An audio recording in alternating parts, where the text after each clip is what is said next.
एक बार एक गांव था जिसका नाम था किशन नगर। किशन नगर में रोहित नाम का एक लड़का रहता था। रोहित पढ़ने में बहुत कमजोर था। उसे कभी कुछ समझ ही नहीं आता था। एक बार मैथ्स टीचर क्लास में सब बच्चों को पढ़ा रही थी। उन्होंने रोहित से पूछा, रोहित चलो इस सवाल का जवाब बताओ। मैम मैम मुझे कुछ समझ नहीं आ रहा। अरे क्या समझ नहीं आ रहा, इतना आसान तो सवाल है। सारे बच्चे रोहित पर हंसने लगे। मैम की डांट सुनकर रोहित रुआंसा हो गया। उसे हमेशा ये लगता कि वो पढ़ने में इतना कमजोर क्यों है। रोहित ने मन में गांठ बांध ली कि आज तो वो घर जाकर बहुत पढ़ाई करेगा। माँ जल्दी से मुझे खाना बना दो तो। क्यों, क्या हुआ, आज इतनी जल्दी क्यों मचा रहे हो? माँ आज टीचर ने मुझे बहुत डांटा। आज के बाद मैं बहुत पढ़ाई करूंगा। रोहित रात को खाना खाकर किताब लेकर पढ़ने बैठ गया, लेकिन ना उसे कुछ समझ आता और नींद आती सो अलग। उसका पढ़ाई में बिल्कुल मन ना लगता। फिर भी वो बेचारा किताब लेकर पढ़ने की कोशिश किया करता, लेकिन दिन तो नहीं बदलते। अगले दिन वो स्कूल गया और उसे इंग्लिश की टीचर ने डांट लगाई। रोहित कितना स्पेलिंग मिस्टेक है इसमें, कुछ भी सही से नहीं लिखना आता तुमको, कैसे बच्चे हो तुम? रोहित तुम्हें सामाजिक बिल्कुल नहीं आती, इतिहास का तो तुम्हें कुछ याद ही नहीं रहता। क्या है तुम्हें, तुम पढ़ना नहीं चाहते क्या? रोहित हिंदी के मात्राओं में इतनी गलतियां। रोहित को कभी मैथ्स टीचर डांट लगाती, कभी इंग्लिश वाली टीचर डांट लगाती, तो कभी हिंदी वाली टीचर डांट लगाती, लेकिन बेचारा रोहित कुछ नहीं कर पाता। वो हमेशा सारे सब्जेक्ट पढ़ने की कोशिश करता, लेकिन उसे कुछ नहीं मिलता। उसके दिमाग में ना कुछ घुसता और ऊपर से उसे सोना बहुत आता था। उसे लगता था कि पढ़ाई लिखाई उसके बस की नहीं। इस वजह से वो लगातार तनाव में रहता था। रोहित के माता पिता भी उसकी पढ़ाई को लेकर बहुत चिंतित थे। एक दिन रोहित स्कूल जा रहा था। यूं तो उसका स्कूल जाने का मन नहीं था, लेकिन फिर भी वो बेचारा क्या करता, माँ बाप तो स्कूल भेजते ही थे। अरे रोहित तुम यहाँ क्या कर रहे हो? माफ कीजिएगा, मैंने आपको पहचाना नहीं। अरे मैं पास के गांव का तुम्हारा दादाजी हूँ। ऐसे दादाजी के बारे में घर वालों ने तो मुझे कभी नहीं बताया। अरे कोई बात नहीं, नहीं बताया तो मैं भी तुम्हारे घर ही जाने वाला हूँ। मैं ये किताब तुम्हारे लिए लेकर आया हूँ। किताब? दादाजी मेरा तो पढ़ाई में बिल्कुल मन नहीं लगता। आपको पता है कुछ भी नहीं पढ़ पाता मैं। अरे तो क्या हुआ, तुम अब ये किताब पढ़ो और तुम देखना मेरे आशीर्वाद से तुम कितना आगे जाते हो। रोहित किताब लेकर स्कूल चला गया और स्कूल से वो वापस घर आया।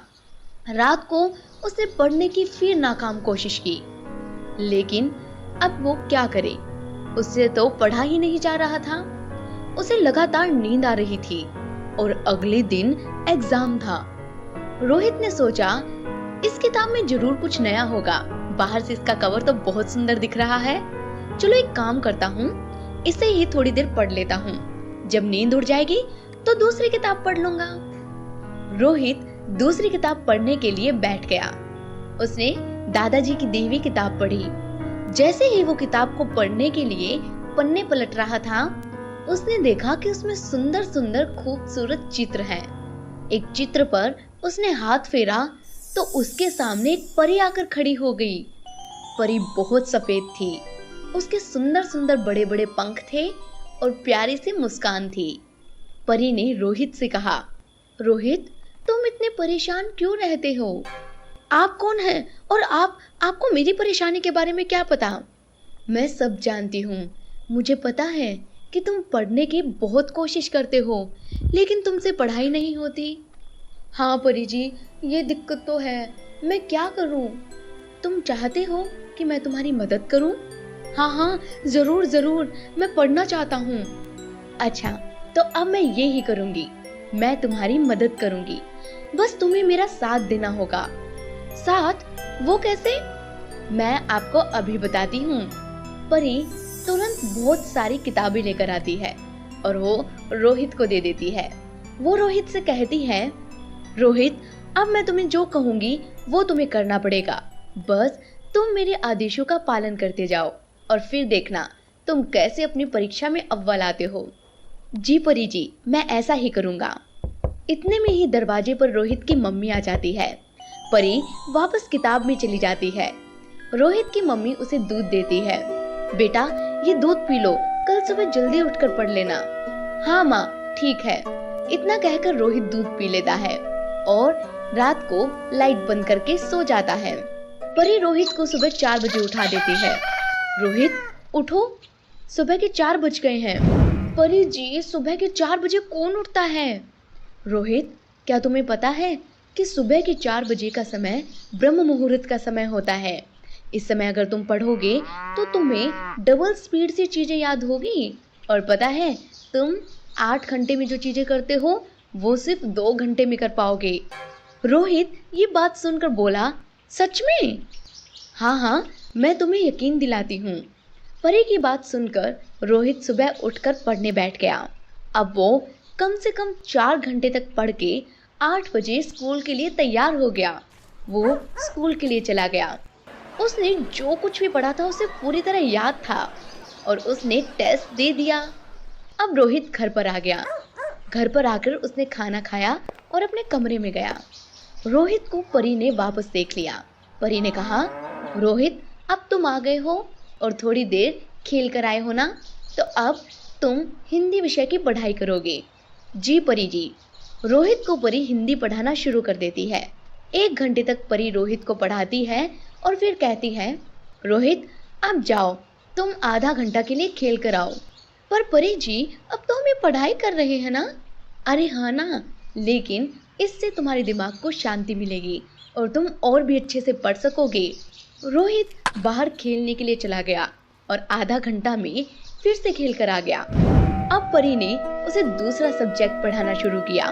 इस तरह से परी ने एक एक करके उसे सभी 7 विषय पढ़ाए। अब तो रोहित का ये रूटीन बन गया था कि वो जल्दी सोता और जल्दी उठता और पूरा दिन वो पढ़ाई भी करता और मस्ती भी करता।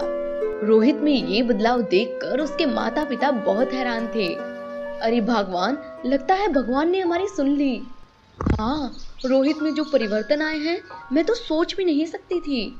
हाँ भगवान, जरूर कुछ अच्छा हुआ है। धीरे धीरे समय बीतता गया। कक्षा 10 के एग्जाम आ गए। रोहित ने जमकर पढ़ाई तो की ही थी पूरा साल। अब परी ने उसे एग्जाम्स में भी वैसे ही पढ़ाया और जब रोहित ने एग्जाम दिए तो उसके मन में एक तसल्ली थी। अरे वाह, मेरे सारे एग्जाम बहुत अच्छे गए हैं। इस बार तो मैं 90% से ऊपर स्कोर करके ही रहूंगी। परी रोहित की जादुई टीचर बन गई थी। परी ही तो थी जिसने रोहित को इतना अच्छा पढ़ाया था। अब रिजल्ट का दिन आया। हर कोई ये देखकर हैरान था कि रोहित ने मेरिट लिस्ट में अपना नाम बनाया है। अरे वाह रोहित, तुमने तो कमाल कर दिया। तुम्हें किसने पढ़ाया? मुझे मेरे जादुई टीचर ने पढ़ाया। रोहित हर किसी को ये कहता हुआ फिर रहा था कि उसका एक जादुई टीचर है। रोहित अपनी मार्कशीट लेकर घर पर पहुंचा। घर पहुंचने पर मम्मी पापा बहुत खुश थे। उन्होंने रोहित को गले से लगा लिया। रोहित की मम्मी की आंखों में आंसू छलक आए। रोहित, आज तक पड़ोस के लोग तुम्हें लेकर सिर्फ हमें ताना ही देते रहे, पर बेटा आज तुमने जो किया है वो वाकई काबिले तारीफ है। लेकिन ये सब तुमने किया कैसे? माँ, आपको पता है एक जादुई टीचर है जिन्होंने मुझे पढ़ाया। कौन है तुम्हारी जादुई टीचर? हम भी उससे मिलना चाहेंगे, माँ ने रोहित से कहा। रोहित परी को बुलाता है और कहता है, माँ ये है मेरी जादुई टीचर।